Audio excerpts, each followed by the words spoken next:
Good evening all of you. हम लोग नए सेशन की तरफ चलते हैं। ठीक है, सबसे पहले सभी को गुड इवनिंग, और वीडियो को शेयर और लाइक कर दीजिए। इसके बाद हम लोग टॉपिक स्टार्ट करते हैं। आइए, हम लोग ये पढ़ रहे थे आइसोमेरिज्म के बारे में, थोड़ा सा रिकैप करवा देते हैं।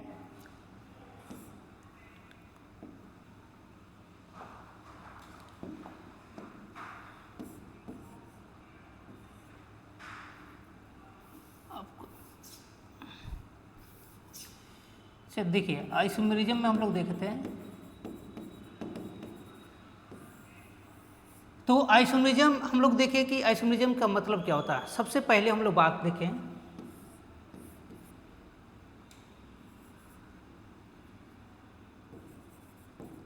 अणुसूत्र और दूसरा था संरचना सूत्र। ये क्या होते हैं? अणुसूत्र समान और ये होते हैं भिन्न भिन्न या भिन्न भिन्न। ठीक है, जिसको कहते हैं ये आपका डिफरेंट होते हैं और ये सेम होते हैं। ये दो चीज़ देखे थे कि अगर कोई आइसोमेरिज्म कहलाने के लिए दो कंडीशन होती है। एक होता है क्या कि अणुसूत्र समान होंगे लेकिन उनकी संरचना सूत्र क्या होते हैं? अलग अलग होते हैं, तब कहलाते हैं आइसोमेरिज्म। इसके बाद हम लोग इसका वर्गीकरण किए तो दो प्रकार से टूट गया। एक का नाम था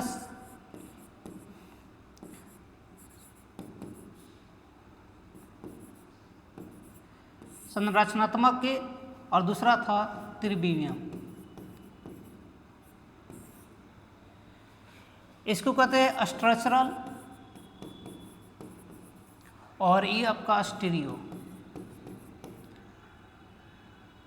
ठीक है, अब हम लोग क्या किए कि पहले स्ट्रक्चरल आइसोमेरिज्म पढ़े थे। स्ट्रक्चरल आइसोमेरिज्म में क्या था कि अणुसूत्र समान था, लेकिन क्या था कि संरचना सूत्र अलग अलग है। संरचना सूत्र अलग अलग, तो इस तरह की आइसोमेरिज्म को स्ट्रक्चरल आइसोमेरिज्म कहते हैं। यहाँ पर क्या था कि दोनों सेम रहेगा, आपका अणुसूत्र भी समान होंगे, अणुसूत्र भी समान और आपका संरचना सूत्र भी समान होंगे।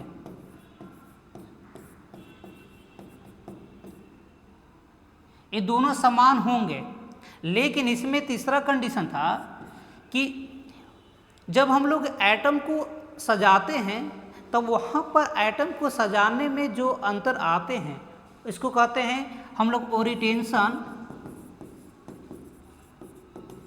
और हिंदी में दिक् विन्यास। यहाँ पर दिक् विन्यास में जो अंतर था एटम का, इसलिए इसको कहते हैं स्टीरियो आइसोमेरिज्म। हम लोग यहाँ तक देखें। इसके बाद क्या किए कि इस स्ट्रक्चरल आइसोमेरिज्म को आगे और क्लासिफिकेशन किए, और सबसे पहले बंधनी, फिर आपका संयोजकता, इसके बाद आयनन, और लास्ट में हम पढ़ सकते हैं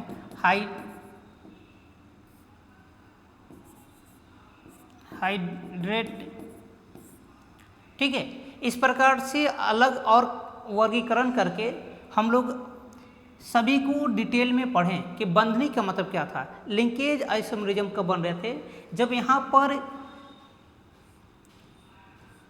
एम्बीडेंटेड लिगेंड जो थे, या आप NO2 की बात कर लो, ये दोनों में क्या था कि या तो बॉन्ड सल्फर के द्वारा हो रहे थे या बॉन्ड इसको यहाँ पर या तो इस नाइट्रोजन के द्वारा बंधन बन रहे थे। यहाँ पर क्या था, या तो नाइट्रोजन बॉन्ड बना रहा था या इसमें से जो ऑक्सीजन है इसके द्वारा बंधन बन रहे थे। तब इस तरह की जो आइसोमरिज्म था बंधनीय आइसोमरिज्म के नाम से जानते थे। इसके बाद हम लोग उपसंयोजकता में क्या देखे, कोऑर्डिनेशन आइसोमरिज्म में हम लोग देखे कि कोऑर्डिनेशन स्फीयर जो मेटल था, धातु था और रेनायन के बीच में इंटरचेंज हो रहा था, जिसके कारण ये बनते हैं। आयनन में क्या देखे कि लिगेंड और आयन के बीच में इंटरचेंज के कारण जो उत्पन्न हो रहा था आइसोमरिज्म, उसी को कहते हैं आयनन आइसोमरिज्म। और अंत में हम लोग जो हाइड्रेट देखें, इसमें क्या था कि वाटर अणु जो था तो एक कंपाउंड में ज़्यादा होता है, दूसरे कंपाउंड में घट जाता है। मतलब है यहाँ पर आयन और, याद रखिएगा, यहाँ पर आयन और वाटर के बीच में इंटरचेंज था। तो इस प्रकार से हम लोग संरचना सूत्र के आधार पर हम लोग देख ले स्ट्रक्चरल आइसोमरिज्म के प्रकार। आज से हम लोग स्टार्ट करते हैं। आइए स्टीरियो की बात करेंगे। आज के जो हमारे जो पहला टॉपिक है स्टीरियो आइसोमरिज्म, कि हम लोग किस प्रकार से स्टीरियो को समझते हैं। तो हम स्टार्ट करते हैं यहाँ से। आपका रिकैप हो गया। आइए यहाँ पर आपके लिए बेहतरीन बना के लाए हैं, ठीक है।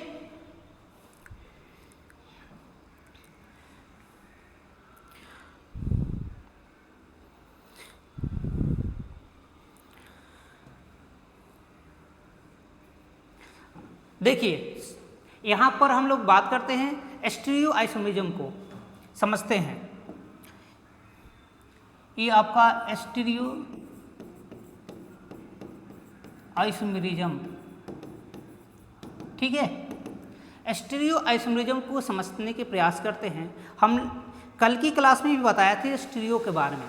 सबसे पहला बात बताए थे कि स्टीरियो का मतलब क्या होता है, कि जो अटैचमेंट जो मेटल से होगा, लिगेंड, ये अब जो भी मेटल ले लीजिए, ये जो लिगेंड अटैच करेगा इससे, मान लो कि कोऑर्डिनेशन नंबर 4 की हम बात करें, तो ये जो लिगेंड अटैच करेगा, मान लो कि यहाँ लिगेंड होगा, ये लिगेंड होगा और ये लिगेंड और ये लिगेंड।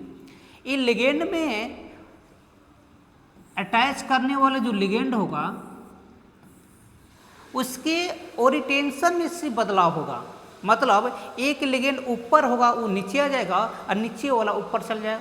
यह हो सकता है कि दाएं से बाएं और बाएं से दाएं जा सकता है। इसमें यही होता है स्टीरियो में। इसलिए हम लोग स्टीरियो में क्या पढ़े हैं, पहला डिफिनेशन की अगर बात करेंगे तो जब दो या अधिक यौगिकों के रासायनिक सूत्र, एक यह आपका रासायनिक सूत्र, केमिकल फार्मूला समान होते हैं, परंतु उनकी दिक् विन्यास, ये बहुत ही इंपॉर्टेंट लाइन है, इसको अंडरलाइन करके रख लीजिएगा। ओरिएंटेशन जो आपका है, दिक् विन्यास जो है, व्यवस्थाएं भिन्न भिन्न होती है। मतलब कि जो स्पेस में अरेंजमेंट ऑफ एटम की बात करते हैं वो अलग होंगे। स्टीरियो में कुछ नहीं होता है, सिर्फ ये जो लिगेंड दिखाई दे रहा है ना, ये जो लिगेंड, ये क्या करता है कि स्पेस में अलग अलग हो सकता है। आप जानते हैं कि स्पेस का मतलब है 3D की बात हो रहा है, या तो प्लेन के ऊपर हो सकता है, प्लेन के नीचे हो सकता है, या प्लेन में हो सकता है। ये इस प्रकार से जो अरेंजमेंट है वो अलग अलग हो जाएगा। तब इस प्रकार की आइसोमरिज्म को स्टीरियो आइसोमरिज्म के नाम से जानेंगे। कल के बारे में हम लोग बताए थे स्टीरियो अच्छी तरह से। हम लोग कल एक मॉडल भी देखे थे कि स्टीरियो के किस प्रकार से अरेंज किया जाता है स्पेस में। तो स्टीरियो इसको कहते हैं, ठीक है। आइए अब कहता है आपका स्टीरियो के प्रकार की हम बात करते हैं। इसकी जो 2 प्रकार होंगे। इसका प्रकार पहला, सॉरी यहाँ पर ये नहीं हो पाएगा, इसको हम, ये जो चीज़ है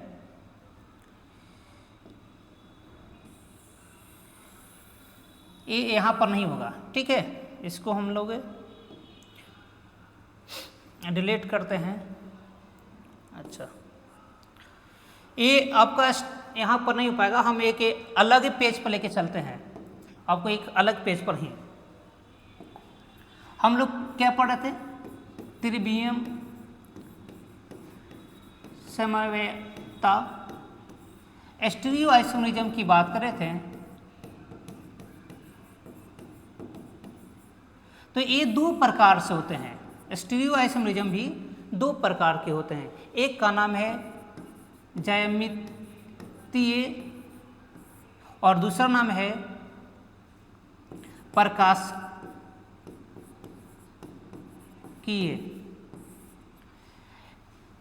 इसको कहते हैं ज्योमेट्रिकल आइसोमेरिज्म हो जाएगा, और ये आपका हो जाएगा ऑप्टिकल आइसोमेरिज्म। वहाँ पर थोड़ा एरर था, इसलिए हम लोग यहाँ पर पेज पर लेके चले हैं। तो इसके दो प्रकार होंगे, एक होगा ज्यामितीय और दूसरा होगा प्रकाशिकीय। मतलब कि प्रकाश, इसको प्रकाशिकीय न लिखा, कहीं कहीं ध्रुवणीय भी लिखा रहता है, ठीक है। इसको कहते हैं ऑप्टिकल आइसोमेरिज्म और इसको कहते हैं ज्योमेट्रिकल आइसोमेरिज्म। तो आपने ऑर्गेनिक में भी पढ़े हैं इस चीज़ को, बहुत ही अच्छे टाइम दिए थे वहाँ पर आइसोमेरिज्म को समझने के लिए, क्योंकि ऑर्गेनिक में बहुत ही डिटेल में पढ़ना होता है। यहाँ पर सिर्फ कंपाउंड दिया था, उसको बताना था कि आइसोमेरिज्म किस प्रकार से बनते हैं। तो यहाँ आइए, आप ये ऑप्टिकल आइसोमेरिज्म वहाँ पढ़े होंगे। तो ऑप्टिकल आइसोमेरिज्म में हम लोग बात करते हैं, ऑप्टिकल आइसोमेरिज्म की अगर बात करते हैं तो याद रखिएगा कंडीशन कि एसिमेट्रिक सेंटर होना चाहिए। एसिमेट्रिक या कायरल, या इसको दूसरे शब्दों में कायरल कहते हैं, ठीक है। आपको कायरल होना चाहिए, कायरल सेंटर होना चाहिए ऑप्टिकल होने के लिए। और ज्यामितीय की अगर बात करते हैं तो ये दो प्रकार के यहाँ पर आपको पढ़ना है। एक तो पढ़ना है आपको शीश के बारे में, शीश, और दूसरा होता है ट्रांस, दूसरा है आपका ट्रांस। तो आगे हम लोग इन चीज़ों के बारे में भी समझेंगे कि शीश क्या होता है, ट्रांस क्या होता है। तो देखिए, अगर हम ज्योमेट्रिकल आइसोमेरिज्म की बात करते हैं तो आपके पास एक कंपाउंड है, ठीक है, और उस कंपाउंड में जो सेंटर होता है, मान लो कि सेंटर में आपका यहाँ पर जो मेटल है, इस मेटल से जुड़ा हुआ लिगेंड होगा। मान लो कि जुड़ा हुआ लिगेंड है, यहाँ पर हम लिगेंड्स भी बना लेते हैं। एक लिगेंड ए है, यहाँ पर आपका बी है, यहाँ पर आपका ए है, यहाँ पर आपका बी है, इस तरह से है। या हम ऐसे भी लिख सकते हैं, यहाँ पर मान लो कि बी है और यहाँ पर ए है, ठीक है। तो देखिए, तो यहाँ पर ए और ए एक दूसरे से बिल्कुल अपोजिट है। ए इधर की तरफ है तो ये इधर की तरफ है। तो जब ये दो सेम एटम अगर एक दूसरे से बिल्कुल अपोजिट है, एक दूसरे से विपरीत दिशा में है, तब इस तरह की जो आइसोमेरिज्म होता है इसको कहते हैं ट्रांस। इसको क्या बोलते हैं? ट्रांस। अगर इसको शीश में लाना है तो हम लोग क्या करेंगे कि एक ही साइड दोनों को जोड़ देंगे। ये जो हो गया तो इसको कहेंगे, एक साइड अगर आ गया तब कहेंगे इसको शीश कहते हैं। तो यहाँ पर ज्योमेट्रिकल आइसोमेरिज्म में हम लोग दो तरह से बनाते हैं, एक शीश बनाएंगे और एक ट्रांस से देखेंगे। उसी प्रकार से ऑप्टिकल में क्या होता है कि जब हम किसी ऑप्टिकल आइसोमेरिज्म में किसी आइसोमेरिज्म का जब मिरर इमेज निकालते हैं तो जो मिरर इमेज बनेगा, याद रखिएगा इसमें इंपॉर्टेंस क्या है, मिरर इमेज है। मिरर इमेज इंपॉर्टेंस होता है। हम लोग देखेंगे आगे कि मिरर इमेज किस प्रकार से बनाते हैं, ठीक है। तो ये थोड़ा थोड़ा दिमाग में आ रहा होगा जो ऑर्गेनिक में आपने पढ़े होंगे। उसी प्रकार से सिर्फ हम लोग इनऑर्गेनिक का पढ़ रहे हैं, तो याद रखिएगा पॉइंट तो ये होगा कहलाने के लिए कि यहाँ पर मिरर इमेज की कमाल है, यहाँ पर सेम ग्रुप सेम साइड तो सिस और डिफरेंट साइड तो ट्रांस बनेगा। आइए हम लोग एक एक करके समझते हैं। सबसे पहले हम लोग बात करते हैं ज्यामितीय आइसोमेरिज्म का। यहाँ तक सबको क्लियर है? एक बार बता दीजिए, अगर सबको क्लियर है तो एक बार बता दीजिए हमें।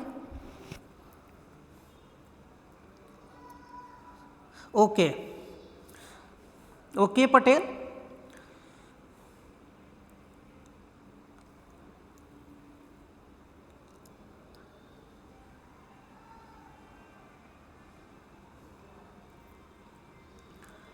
ये क्लियर दिखाई दे रहा है ना?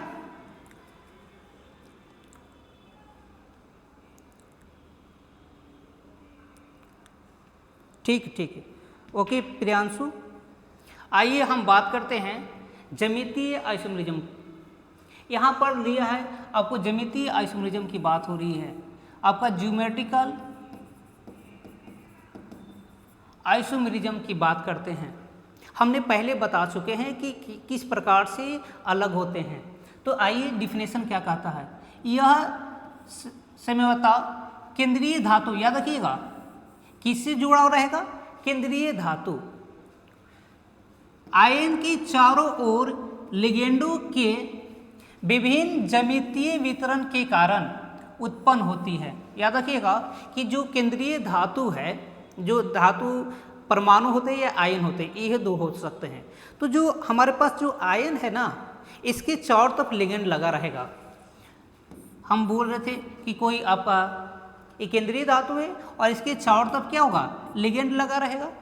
तो ये जो लिगेंड के कारण ही क्या होता है? उत्पन्न होता है आइसोमेरिज्म। किस प्रकार से उत्पन्न होता है? तो आइए हम बात करते हैं। आगे लिखा हुआ है यह दो प्रकार की होती है, मतलब दो प्रकार से उत्पन्न हो सकती है। एक को कहेंगे सिस फॉर्म, दूसरा कहेंगे ट्रांसफॉर्म। या तो सिस हो सकता है या ट्रांस हो सकता है। अब कंडीशन है कि सिस कब होगा और ट्रांस कब होगा, यह कंडीशन हम लोग को देखना है। तो यहाँ कहता कि दो प्रकार की होती है जब केंद्रीय धातु आयन के चारों ओर, याद रखिएगा, जब केंद्रीय धातु आयन के चारों ओर दो समान लिगेंड एक दूसरे के निकटवर्ती अर्थात 90 डिग्री, याद रखो 90 डिग्री पर होते हैं। मतलब दो समान लिगेंड जब 90 डिग्री के एंगल पर होंगे तब यहाँ पर सिस का निर्माण होगा। तब इस तरह की जो ज्योमेट्री मिलेगा वो सिस कहलाएंगे। क्या कहलाएंगे? तो उसे सिस आइसोमर कहलाते हैं। सिस आइसोमर्स कहलाने के लिए दोनों समान लिगेंड होने चाहिए और एक दूसरे से 90 डिग्री के एंगल पर अलग होना चाहिए, तब कहलाएंगे सिस। अगर हम ट्रांस की बात करते हैं तो आइए, तथा जब केंद्रीय धातु आयन के चारों ओर दो लिगेंड विपरीत, दोनों लिगेंड क्या होना चाहिए? यहाँ पर विपरीत होना चाहिए, वहाँ पर क्या होना चाहिए? दो लिगेंड आपको समान में होना चाहिए। सेम साइड है तो आपका सिस देगा। अगर अपोजिट साइड है तो आपको देगा ट्रांस। अर्थात अपोजिट साइड का मतलब है 180 डिग्री के एंगल होना चाहिए। 180 डिग्री का एंगल है, तब इस तरह के आइसोमर को ट्रांस समयोगी कहते हैं। दोनों को देखते हैं। आइए यहाँ पर हमने एक मॉलिक्यूल का लिए हुए हैं इस तरह से। ये देखिए क्या है आपका PT, ठीक है, आपका NH2 NH3 का होल 2 और Cl2 है। ये आपका एक कंपाउंड दिया हुआ है। इसका नाम क्या हो सकता है? एक बार कमेंट करके हमें बताइए। इसका नाम, इसका कोऑर्डिनेशन नंबर और ऑक्सीडेशन स्टेट तीनों बताइए कि इस कंपाउंड का नाम क्या होगा, कोऑर्डिनेशन नंबर क्या होगा और बताइए इसका ऑक्सीडेशन स्टेट क्या होगा। एक बार जरा हमें बता दीजिए।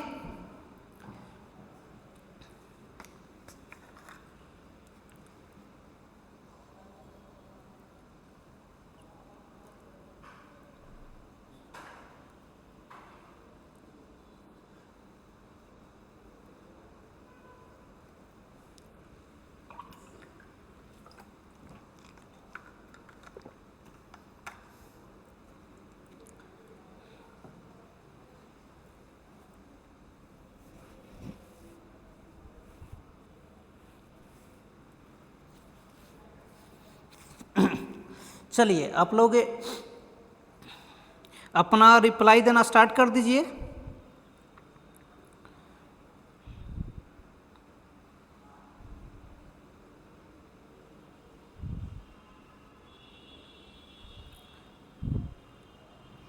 कोऑर्डिनेशन नंबर 5, ये प्रकाश का द्वारा 5।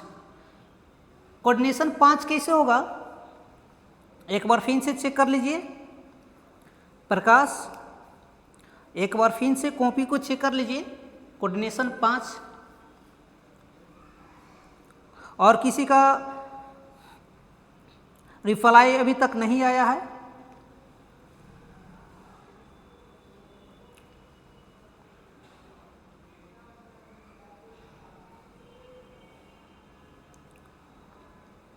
ठीक है, तो आप लोग रिप्लाई दीजिए। आइए हम बात करते हैं यहाँ पर सिस और ट्रांस की बात करते हैं। हम लोग सिस कब पढ़ेंगे, जब दो सेम एटम सेम साइड होगा तो सिस बनेगा, और जब दो एटम अगर एक दूसरे के अपोजिट साइड होगा तो ट्रांस बनेगा। ये कंडीशन है, मतलब 90 डिग्री पर एक बनेगा और एक बनेगा 180 डिग्री पर। आइए इसे कंपाउंड से हम दो आइसोमर बनाते हैं। पहला आइसोमर बनाते हैं हम, जो केंद्रीय धातु होता है, याद रखिएगा, जो आपका केंद्रीय धातु होता है उसको हम लोग सेंटर बनाते हैं। तो देखिए यहाँ पीटी आपको सेंटर में है, और सेंटर से हम लोग क्या करते हैं, इन लिगेंड को लगाते हैं, अरेंज करते हैं। देखिए तो इस सेंटर से लिगेंड यहाँ पर लगा हुआ है आपका NH3, यहाँ पर देखिए आपका NH3। देखिए तो यहाँ पर दोनों सेम ग्रुप सेम साइड है, और यहाँ पर देखिए लगा रहेगा आपका, ये दिखाई दे रहा है आपका Cl, और यहाँ पर लगा हुआ है Cl। देखिए तो सेम ग्रुप सेम साइड है, तब इस तरह की आइसोमर क्या कहलाएंगे, क्या कहलाएंगे इस तरह के आइसोमर? तो इस तरह के आइसोमर सिस कहलाएंगे। यहाँ लिखा हुआ है सिस आइसोमर होगा। ठीक है, क्या लिखा हुआ है, ये सिस आइसोमर होगा, सिस बनेंगे। कब? जब देखिए तो ये दोनों एक दूसरे से 90 डिग्री के एंगल पर अलग हैं। ठीक है, एक दूसरे से 90 डिग्री के एंगल पर अलग हैं, इसलिए सिस बनाएंगे। इसका ट्रांस आइए बनाते हैं, इसी का ट्रांस बनाना तो सिंपल से है। ट्रांस अगर बनाना है तो क्या करना है कि जो आपका केंद्रीय है धातु, वो तो ज्यों का त्यों रहेंगे, सिर्फ लिगेंड को चेंज कर देना है। देखिए यहाँ पर एक लिगेंड आपका था एमीन, एमीन ग्रुप रहने दिए। दूसरा जो लिगेंड है, एमीन की हटाकर, दूसरा जो लिगेंड है अब एमीन को हटा दिए, यहाँ पर क्लोरीन को लगा दिए, और इस लिगेंड को इंटरचेंज करके यहाँ लगा दिए, यहाँ एमीन जोड़ दिए, ये आपका एमीन हो गया, और यहाँ पर जैसा था क्लोरीन वैसा रख दिए, ये आपका क्लोरीन हो गया। तो देखिए तो ये जो ग्रुप है ये एक दूसरे से 180 डिग्री के एंगल पर है, मतलब एक दूसरे के अपोजिट है, और ये दोनों ग्रुप एक दूसरे के अपोजिट है। तब इस तरह के आइसोमर को ट्रांस के नाम से जानेंगे। ये ट्रांस है, क्या हो गया, ये कहलाएगा ट्रांस आइसोमर, और ये कहलाएगा सिस आइसोमर। ये क्लियर हो गया, सिस और ट्रांस समझ में आया। तो जब ये सेम ग्रुप सेम साइड तो सिस बनेगा, और डिफरेंट साइड है तो ट्रांस बनेगा। ये आपका पहला ज्योमेट्री आइसोमरिज्म की बात कर रहे थे। सबको क्लियर है यहाँ तक? ओके, ठीक है, येलो कलर यूज नहीं करेंगे।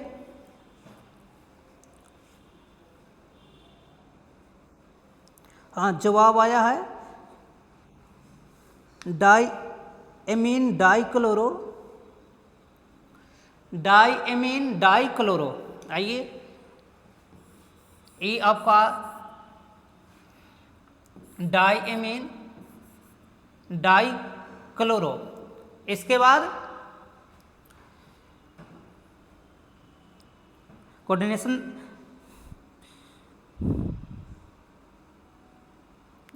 यस यस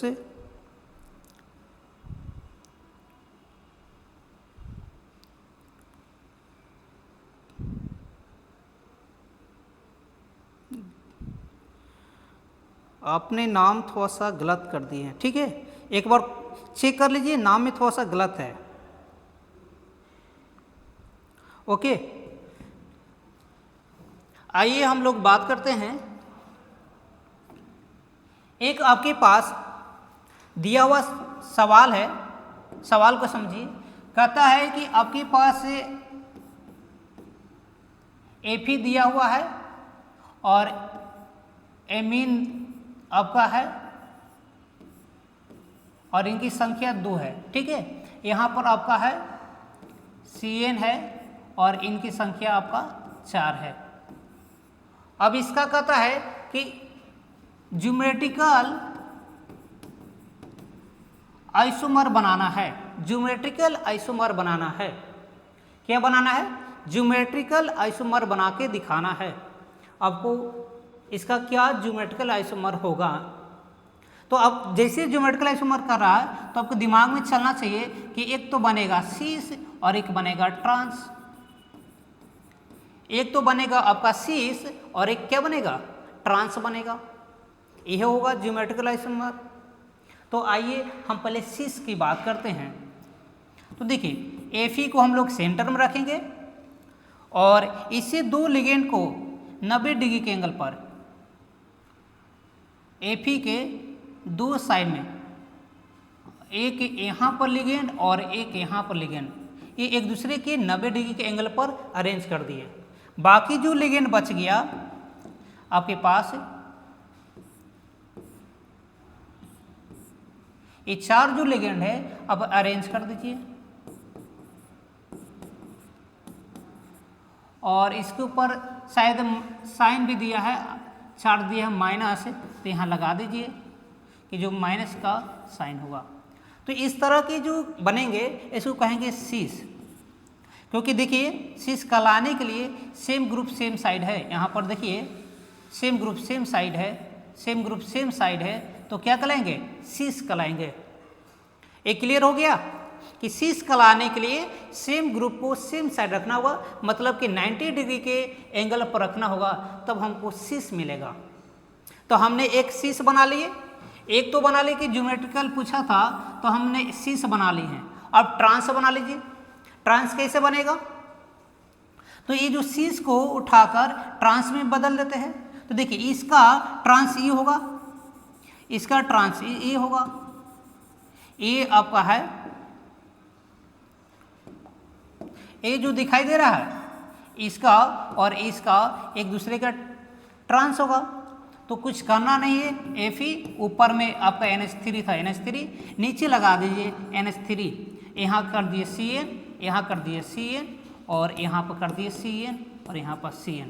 ये जो हो गया यहाँ पर देखिए ध्यान से, इसमें हमने क्या कर दिए कि ट्रांस कर दिए, इसका और इसका ट्रांस बना दिए, इसलिए ये कहलाएगा ट्रांस आइसोमर। ये क्या कहलाएगा? ट्रांस आइसोमर कहलाएगा। तो सीस और ट्रांस इस प्रकार से बनाते हैं। आपने ये सीस बन गया और ये क्या बन गया आपका? ये ट्रांस बन गया। तो कुछ नहीं करना है, आपके पास जो सेम एटम को अलग कर देंगे, 90 डिग्री का ऑर्डर पर रखेंगे तो बनेगा सीस और 180 पर करेंगे बनेगा ट्रांस। तो ये था ज्यामितीय आइसोमर। यहाँ तक सभी को क्लियर? ज्यामितीय आइसोमर सबको क्लियर हो गया?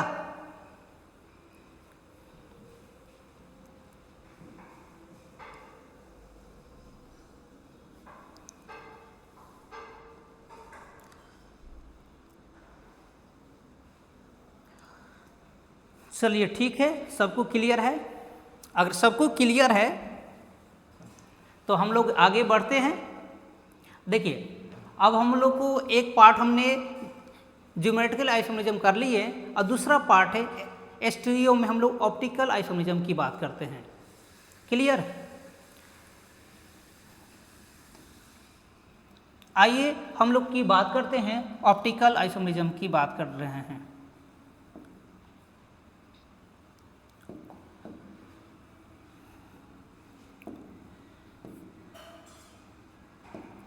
देखिए आपका ध्रुवन या प्रकाश की, जिसको हम लोग ऑप्टिकल आइसोमेरिज्म कहते हैं, ये आपका ऑप्टिकल आइसोमेरिज्म है।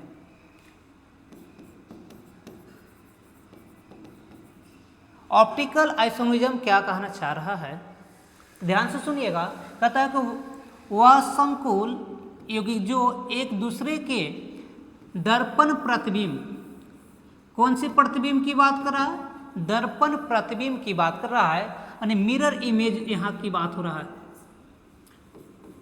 हमने पहले कंडीशन डाले थे कि इसके लिए मिरर इमेज बनना जरूरी है, क्योंकि मिरर इमेज जब बनेगा तब ये कहलाता है आपको आइसोमर। स्टीरियो होने के लिए ऑप्टिकल होने के लिए आपको मिरर इमेज बनना जरूरी है। देखिए एक कायरल कहलाने के लिए, देखिए कायरल कहलाने के लिए मिरर इमेज बनना जरूरी है। देखिए आपके पास दो हाथ है, ये आपका लेफ्ट हैंड है और ये राइट। आपके अकॉर्डिंग अपने लेफ्ट और राइट डिसाइड कर लीजिएगा। ये देखिए ये लेफ्ट है और ये आपका राइट है। अब देखिए तो ये दोनों एक दूसरे की क्या है, मिरर इमेज है। बीच में अगर आईना रख दें, बीच में एक मिरर बना दे तो इसका मिरर इमेज है, ये दोनों का मिरर इमेज है। लेकिन अगर ये मिरर इमेज है, जब इसको उठाकर इसके ऊपर रखते हैं, ध्यान सुनिएगा, इसको उठाकर इसके ऊपर रखते हैं तो क्या पूर्ण रूप से अध्यारोपित हुआ, पूर्ण रूप से अध्यारोपित हुआ। अध्यारोपित का मतलब पूर्ण रूप से इसको ढक दिया। क्या आपका जवाब है, पूर्ण रूप से ये ढका गया। तो देखिए तो ये आपका ये जो है ना, ये दिखाई दे रहा है, ये दोनों अलग अलग हो गया, बिना ढकाया हुआ है, बिना अध्यारोपित का है। तो यह कहता है यहाँ पर लैंग्वेज कहता है कि मिरर इमेज तो है। देखिए कहता है कि मिरर इमेज बनना चाहिए, लेकिन एक दूसरे पर अध्यारोपित नहीं किया जा सकता है, एक दूसरे पर अध्यारोपित नहीं किया जा सकता है। कायरल होने की कंडीशन है। हम लोग एक कायरल की बात करते हैं तो कहते हैं कि मिरर इमेज होना चाहिए, ये दोनों एक दूसरे की मिरर इमेज है, लेकिन इसको उठा के इस पर रखिए या इसको उठा के इसको रखिए। अगर ये रखते हैं तो ये जो है आपका मिरर इमेज तो बनने के बाद ये अध्यारोपित नहीं हो रहा है, तब इसको कहते हैं कि ये आपका ऑप्टिकल आइसोमर है। क्या है, ऑप्टिकल आइसोमर है। सबको क्लियर है, मिरर इमेज क्लियर है ना।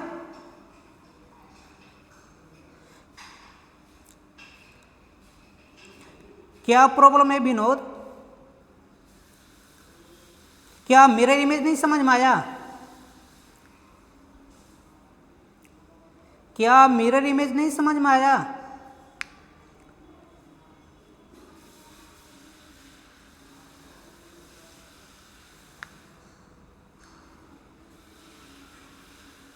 ठीक है, तो ये आपका कहलाता क्या, आपको कहलाता है कि मिरर इमेज बनना चाहिए और दूसरा अध्यारोपित नहीं किया जा सकता है। तो इस तरह की जो आइसोमेरिज्म शो करता है उसी को कहता है ध्रुवित प्रकाश के प्रतिबिंब होते हैं। एक टर्म और देखिए, थोड़ा सा अगर हम बात करें, थोड़ा सा ऑर्गेनिक की तरफ लेके चले, हम थोड़ा सा ऑर्गेनिक की तरफ, याद रखियो हम ऑर्गेनिक की तरफ बात कर रहे हैं, ज़्यादा नहीं, सिर्फ ऑप्टिकल आइसोमेरिज्म को समझाने के प्रयास करेंगे। ठीक है,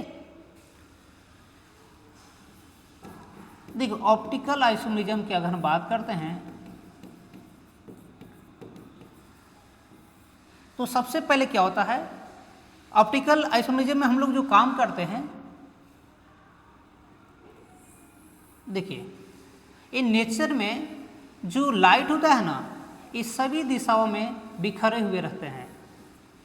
इसको कहते हैं ऑर्डिनरी लाइट है, मतलब जनरल जो लाइट है तो सभी दिशाओं में समान दिशा में फैले हुए रहता है, इसको कहते हैं ऑर्डिनरी लाइट। ये आपका कौन सी लाइट है, ऑर्डिनरी, ये लाइट है आपका। जो हम लोग श्वेत प्रकाश की बात करते हैं, ये आपका एक तरह का श्वेत प्रकाश है। ठीक है, ऑर्डिनरी लाइट का मतलब एक श्वेत प्रकाश है। अब क्या होता है कि जब हम श्वेत प्रकाश को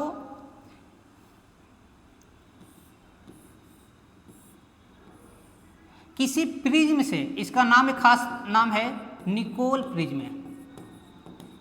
अगर हम प्रिज्म की बात करते हैं, जब हम श्वेत प्रकाश को प्रिज्म से गुजारते हैं तो ये जो प्रकाश है ना, ये इधर से देखो तो अभी प्रकाश है कि सभी दिशाओं में फैला हुआ है, इधर जा रहा है, इधर जा रहा है, इधर जा रहा है, हर दिशाओं में समान रूप से फैला हुआ है, तब इसको ऑर्डिनरी लाइट कहेंगे।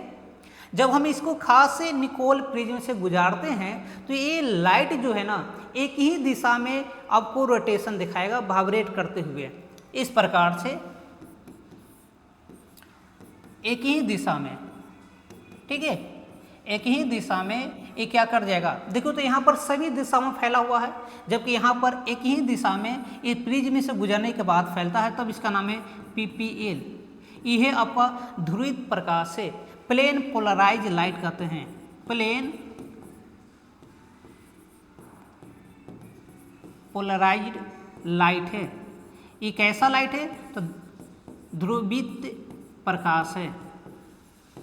ध्रुवित प्रकाश क्या होता है, जब ये प्लेन से गुजरा है, सॉरी हाँ, निकोल प्रिज्म से जब गुजरा है तब ये प्रकाश जो है एक ही दिशा में गमन करना स्टार्ट करता है, तब इसको कहते हैं ध्रुवित प्रकाश। तब इसको क्या कहते हैं, ध्रुवित प्रकाश कहते हैं। और मान लो कि यहाँ पर जिसके बारे में हम अध्ययन करने जा रहे हैं, यहाँ पर रखा हुआ इस ट्यूब के अंदर में वो आपका यौगिक रखा हुआ है, जिसके बारे में आप अध्ययन कर रहे हैं। आप कोई भी यौगिक आपके पास है जिसका हम ऑप्टिकल आइसोमेरिज्म निकालने के प्रयास कर रहे हैं, वो यहाँ पर रखा हुआ है, इस कंटेनर के अंदर में, इस ट्यूब के अंदर में रखा हुआ है। जैसे लाइट इस ट्यूब से गुजरेगा, जैसी लाइट इस ट्यूब से गुजरता है तो यहाँ दो तरह की रोटेशन होता है, एक इधर की तरफ रोटेशन होगा, एक इधर की तरफ रोटेशन होगा। ये जो लाइट दो तरह की रोटेशन करता है, एक तो होता है क्लॉकवाइज और एक होता है एंटी क्लॉकवाइज। मतलब रोटेशन का मत कहने का अर्थ हुआ, एक मान लो कि इसको मान के चलते हैं कि क्लॉकवाइज है, क्लॉकवाइज, और ये मान लो कि जो नीचे की तरफ है ये आपका एंटी क्लॉक है, एंटी क्लॉकवाइज। तो यह होता है कंडीशन कि जब इसे यौगिक से गुजरने के बाद ये जो ध्रुवित प्रकाश है या तो क्लॉकवाइज या एंटी क्लॉकवाइज में रोटेट कर जाता है। अगर क्लॉकवाइज में रोटेशन करता है तब इसको शॉर्ट फॉर्म में डी कहते हैं, डी फॉर्म हो गया आपका आइसोमर, और इसको एंटी क्लॉकवाइज के लिए एल फॉर्म देते हैं। तो वहाँ पर यह लैंग्वेज लिखा था कि ध्रुवित प्रकाश ही है।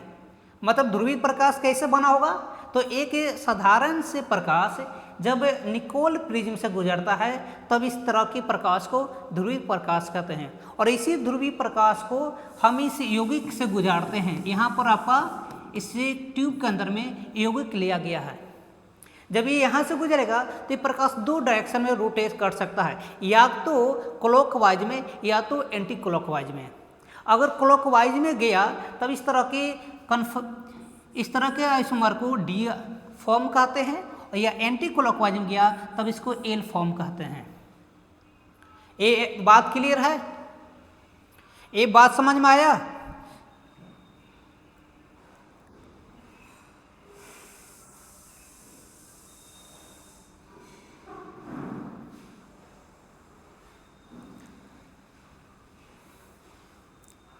ये ध्रुवित प्रकाश समझ में आ गया सभी को?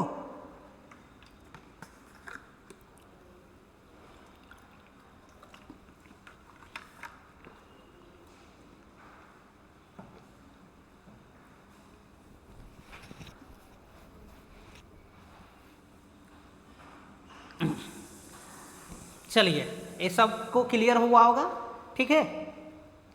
अब आइए हम लोग जो पॉइंट पढ़ रहे थे उस पॉइंट के ऊपर में आइए। यहाँ पर लिखा हुआ था कि इसका व्यवहार ध्रुवित प्रकाश के प्रति भिन्न होता है। ये समझ में आया? व्यवहार कैसे ध्रुवित प्रकाश से भिन्न हो जाएगा?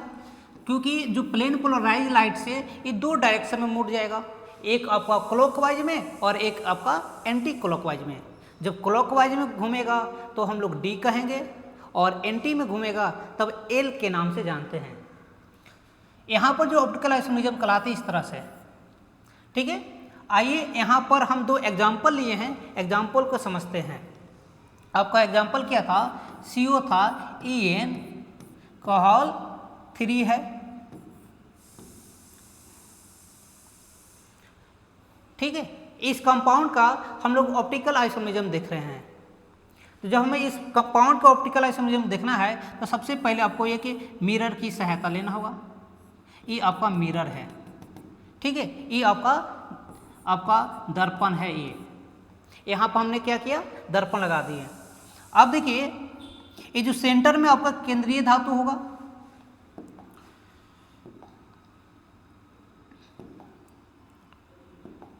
ये जो सेंटर में केंद्रीय धातु होगा यहाँ पर CO लिखा हुआ है, CO लिखा हुआ है। अब जानते हैं कि EN कैसा लिगेंड है, तो एक बाइडेंटेड लिगेंड है। EN कैसा है, बाइडेंटेड है।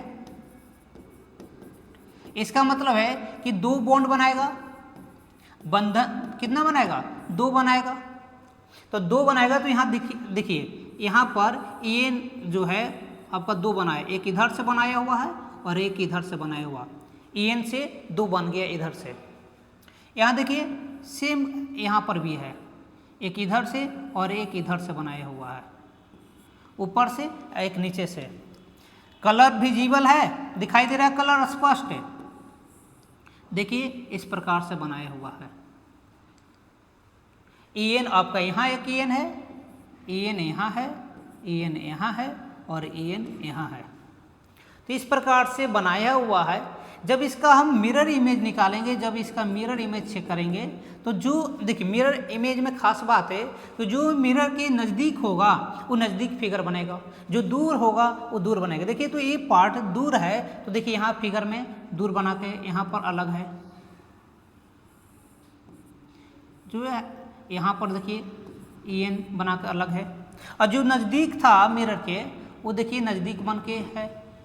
यहाँ देखिए ध्यान दीजिए आपका EN है, यहाँ से सॉरी यहाँ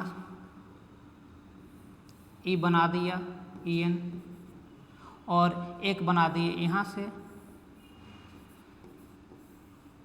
EN से बन गया। तो जो नज़दीक था मिरर इमेज का वो मिरर इमेज के नज़दीक बन गया, जो दूर था वो दूर बन गया। तो ये अब लिखा हुआ यहाँ पर देखिए, ये आपका क्लॉकवाइज की बात कर रहा है कि जो फिगर है ये क्लॉकवाइज में है और जो ये बनाएगा ये एंटी क्लॉकवाइज में, एंटी क्लॉकवाइज में बनेगा। मतलब इसको L भी कहेंगे और इसको क्या कहेंगे, D कहेंगे। तो ये आपका D फॉर्म है, ये L फॉर्म है, या इसको क्लॉकवाइज कहेंगे या इसको एंटी क्लॉकवाइज कहेंगे। क्लियर। तो इस प्रकार के आइसोमेरिज्म को ऑप्टिकल आइसोमेरिज्म कहते हैं। तो ये दिमाग में रखना है कि किस प्रकार से ऑप्टिकल आइसोमेरिज्म को बनाते हैं।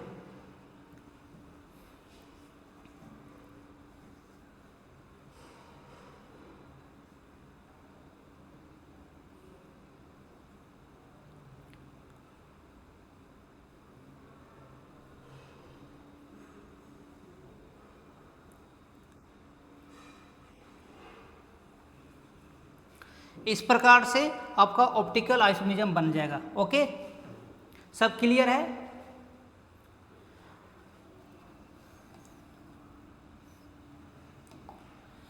एक और एग्जाम्पल आपके सामने रखे हैं, ध्यान से इसको भी देखिएगा।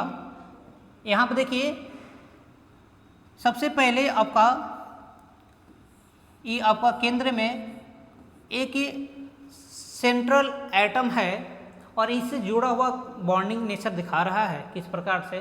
तो देखिए यहाँ पर एक है, ऊपर में एक्वा जुड़ा हुआ है H2O और नीचे में ऑक्जिलेट जुड़ा हुआ है, ठीक है। इसके ए साइड में आपका H2O जुड़ा हुआ है। तो देखिए तो एक तरह का ये आपका शीश भी कहलाएगा, ये आपका क्या कहलाएगा, यहाँ जुड़ा हुआ है तो एक तरह का शीश भी है, ठीक है। अब देखिए हम मिरर इमेज चेक कर रहे हैं इसका, तो देखिए जो यहाँ पर जिस तरह से जोड़ा है वैसा ही। अब हम क्या करेंगे, एक मिरर इमेज बना लेंगे, यहाँ पर एक मिरर इमेज बना लेंगे, एक क्या बना लेंगे, मिरर इमेज बना लेंगे। जैसे मिरर इमेज बनाइएगा तो जो मिरर इमेज के नज़दीक होगा उसका फिगर नज़दीक बनेगा, मतलब ए पहले मिलेगा। तो देखिए यहाँ पर CR के नज़दीक में OH2O मिल गया, ठीक है, ऐसे लिखाएगा H2O मिलेगा, ठीक है, ये H2O मिल गया। और देखिए तो ये नज़दीक में था, तो जो इधर में घुमा हुआ है देखिए मेरा इमेज में उल्टा घूम गया इधर की तरफ, ये इधर की तरफ घुमा है और ये इधर की तरफ घुमा हुआ है, ये बन गया आपका, ये आपका जो बॉन्डिंग था ऑक्जेलेट के साथ, क्योंकि आप जानते हैं कि ऑक्जेलेट एक बार में 2 बॉन्ड बनाएगा, ये एक बार में 2 बॉन्ड बनाएगा, इसलिए यहाँ पर 2 बॉन्ड बना के दिखा रहा है, एक इसके साथ और ये बन रहा है। इसी प्रकार से यहाँ पर इसके साथ बनाया हुआ है। क्लियर? यहाँ देखिए फिर से ऑक्जेलेट है, यहाँ पर भी 2 बॉन्ड बना है, एक इधर से एक इधर से। तो देखिए यहाँ पर बना दिए 2 बॉन्ड, इधर और इधर, यहाँ पर ऑक्जेलेट मिला दिए। तो देखिए तो इस तरह से फॉर्म बन के तैयार हो गया। अगर ये डी फॉर्म होगा, देखिए अगर ये डी फॉर्म होगा तो ये कहलाएगा एल फॉर्म, ये एल फॉर्म कहलाएगा, ठीक है, क्योंकि मिरर इमेज हमेशा अपोजिट हो जाता है, डी का एल बन जाएगा क्योंकि क्लॉकवाइज से एंटी क्लॉकवाइज में चला जाएगा। तो इस प्रकार से हम लोग आइसोमेरिज्म को क्लियर कर लिए 2 लेक्चर में। पहले लेक्चर में हम लोग स्ट्रक्चरल आइसोमेरिज्म पढ़े और दूसरे लेक्चर में हम लोग ऑप्टिकल आइसोमेरिज्म पढ़ लिए, जिसमें हम लोग ऑप्टिकल पढ़े, ज्योमेट्रिकल पढ़े और ये टाइप्स ऑफ स्टीरियो के पार्ट के अंदर में आता है दोनों। तो इस प्रकार से आपका क्लियर हो गया आइसोमेरिज्म का पार्ट। सबको क्लियर है?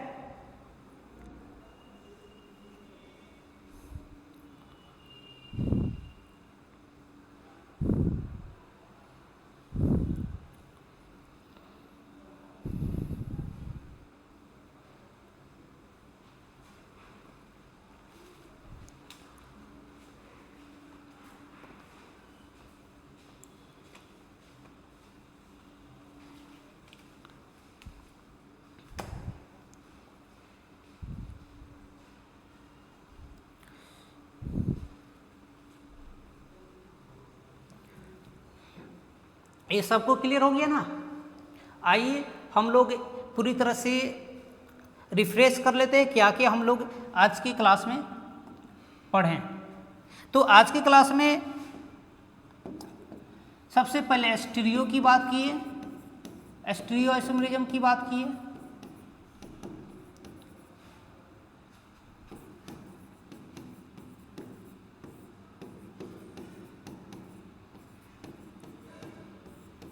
त्रिवियम समयवता की बात की है। इसमें हम लोग इसका 2 भाग में पहले तोड़े, एक को कह दिए ज्योमेट्रिकल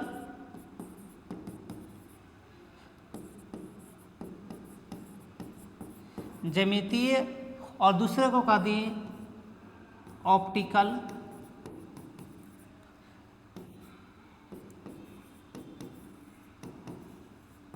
ठीक है, ऑप्टिकल।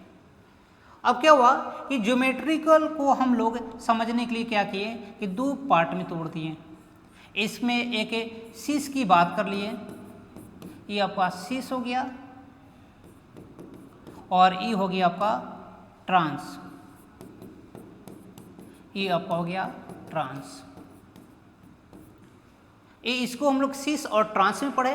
सीस में क्या था कि इस मेटल के दोनों साइड सेम अगर है, दोनों मेटल के सेम साइड है तब सीस कहलाएगा, और इस मेटल के 2 अपोजिट साइड में ए यहाँ पर चला गया, बी और बी यहाँ आ गया, तब कहलाएगा ट्रांस कहलाएगा।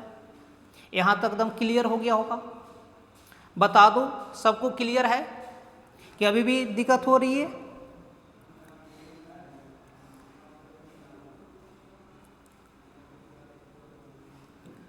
ठीक है, इसके बाद हम लोग ऑप्टिकल की तरफ भागे। ऑप्टिकल की तरफ गए तो यहाँ पर देखें कि ये भी दो तरह से बन रहे थे, एक डी फॉर्म बन रहा था और एक बन रहे थे एल फॉर्म। डी का मतलब क्या था कि जब हम लोग प्रकाश के बारे में अध्ययन करते हैं, जब इसकी स्टडी करने जाते हैं तो हम लोग को देखने को मिलता है ये कि आपके पास जनरली जो ऑर्डिनरी जो प्रकाश होता है इसको खास प्रिज्म से गुजारा जाता है जिसका नाम है निकोल प्रिज्म। जब निकोल प्रिज्म से गुजारेंगे तब ये एक ही दिशा में वाइब्रेशन करना स्टार्ट कर देगा।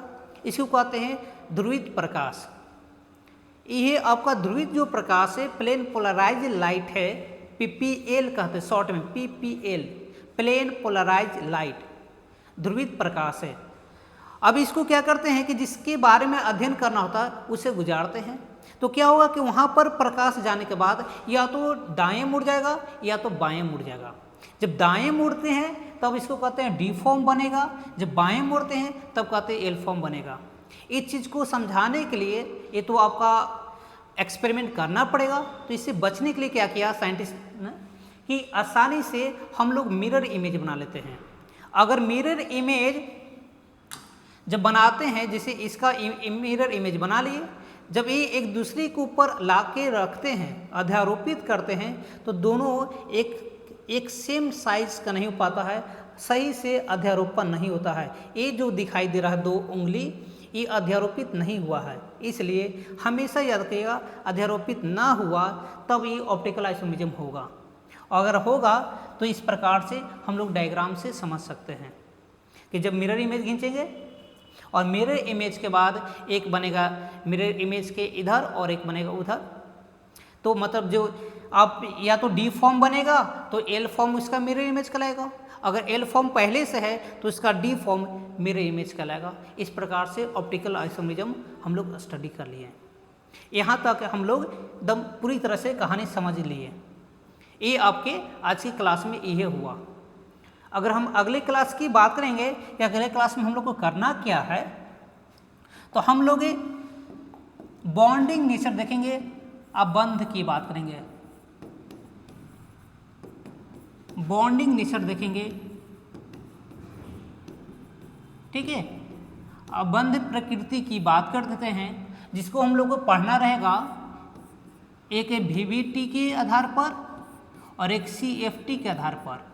इसके अलावा और हैं जैसे कि एलएफटी है और एक होता है एमओटी।